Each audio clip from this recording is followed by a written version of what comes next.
Hey there guys, Mike here. Thanks for clicking the video. Welcome to my shop. As some of you might know, I like to collect Coleman lanterns. I like to find them, I like to restore them, and of course I like to modify them. And one of the mods I like doing is making a custom globe. And I have one here that I just recently completed. I got the Coleman logo on the one side and I got the Pirates logo on the other side. So this globe did not come this way. I modified it and to make it look like this. So in this video, I'm going to show you how you can make a globe like this as well. So first things first, you have to figure out your artwork.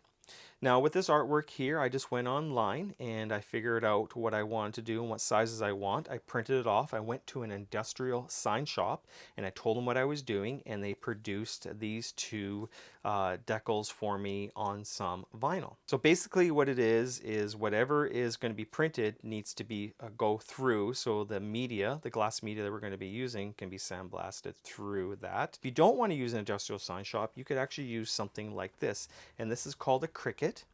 And you could produce your own type of decals if you want using with this machine. And I have a video on how this machine operates. And with this machine, it has similar vinyl, and you just do your artwork, you put it in here and it cuts it out and it produces something similar to this as well. And now for some of the equipment, what you're going to need is kind of a Sandblaster. So this is a media blaster. This is a very basic gun. You don't need anything fancy. We're not actually doing a lot of volume here. We're just doing a simple little etch through the stencil. So this one is very inexpensive. I got this at Princess Auto. Harbor Freight sells similar ones, and what I'll do is I'll put a link in the description below on similar ones that will work as well. So to power that media blaster, you're going to need some type of compressor. Now this is a simple small one that I have. It's 1.5 horsepower, 3 gallon. I would not go any smaller than this. This compressor can just keep up with what we're doing. If you're blasting any larger stencils or decals, you're going to need something bigger. But for me, this is all we really need. Basically, this one goes up to about 140 psi, and I operate it at between 80 and 90 psi when I'm sandblasting, and it's just enough to do what we need to do. For the media that we're going to be using, I use this glass bead media, and this is fine. And I'll put a link in the description below on what this actually is. You don't really need a lot.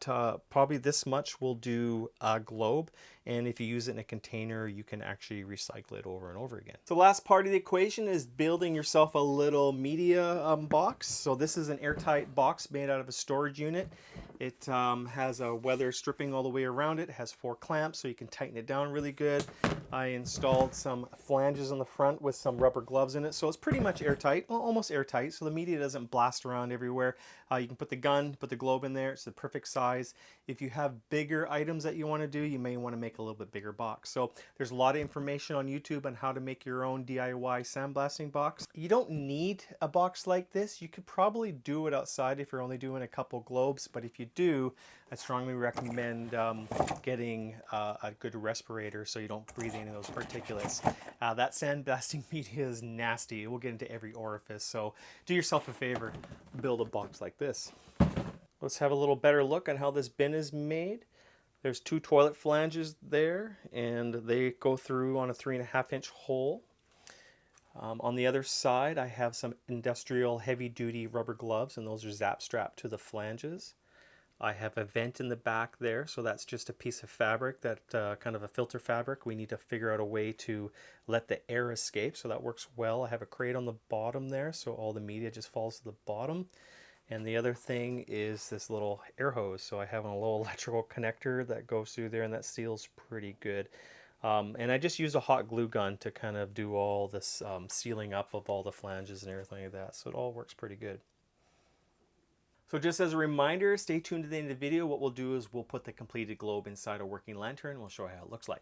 Okay, to start the process, we have to select our globe. So I have a 220 globe here, and it has the actual Coleman logo in there. And all I'm going to do is I'm going to stick this Pyrex logo on the back of it. So what we need to do first is clean the lantern. And how we clean the lantern is I just use some alcohol, and we just make it nice and clean.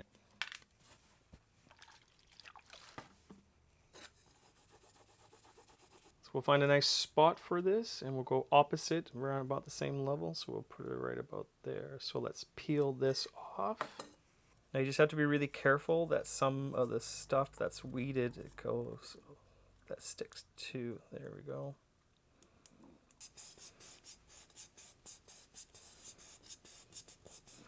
Press that on, and it looks pretty straight, and then we'll just carefully peel this off, making sure that nothing comes along. Okay, there you go. So you can see that everything that's all clear is going to be sandblasted. So the next step here is to take some painter's tape, and we're going to mask everything off so the media doesn't etch anything else.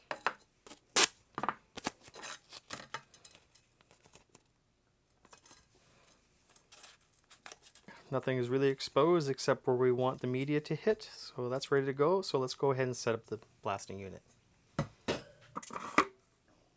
Make sure it's turned off.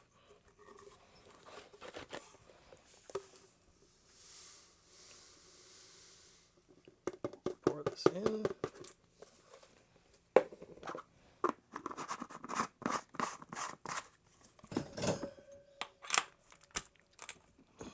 That's ready to go there.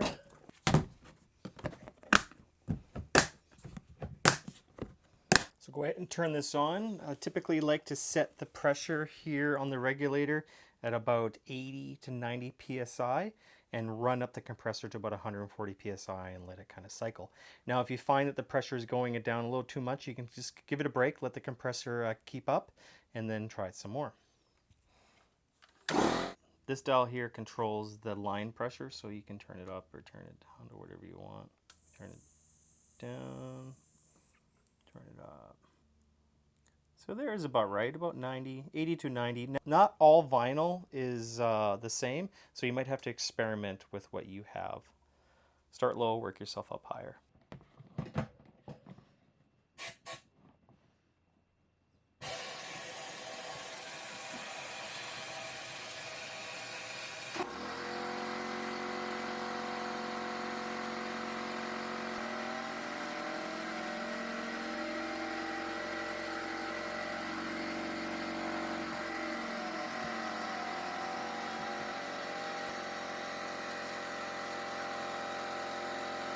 Let's open this up.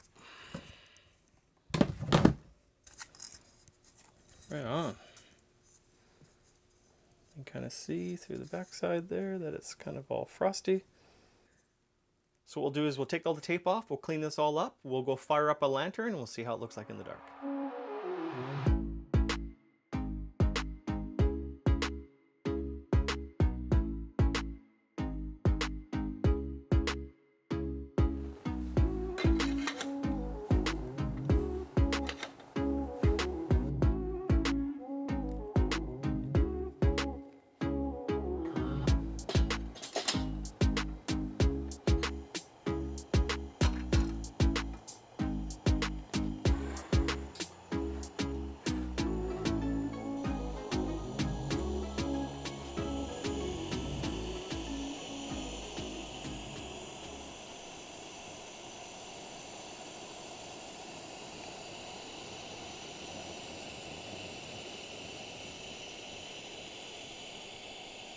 Well, I think these custom globes add an extra flair to your lantern. So if you got a special lantern project, go ahead, try making your own custom globe. Now here's a link to my Cricut machine and how that works if you're interested in making your own stencils. If not, I do have some extra stencils here that I have. If you want interested, let me know. I can send you some. I'll leave a description below of all the material and parts that I use, and I hope this video inspires you to try something like this as well. So once again, thanks for watching. See you in the next video.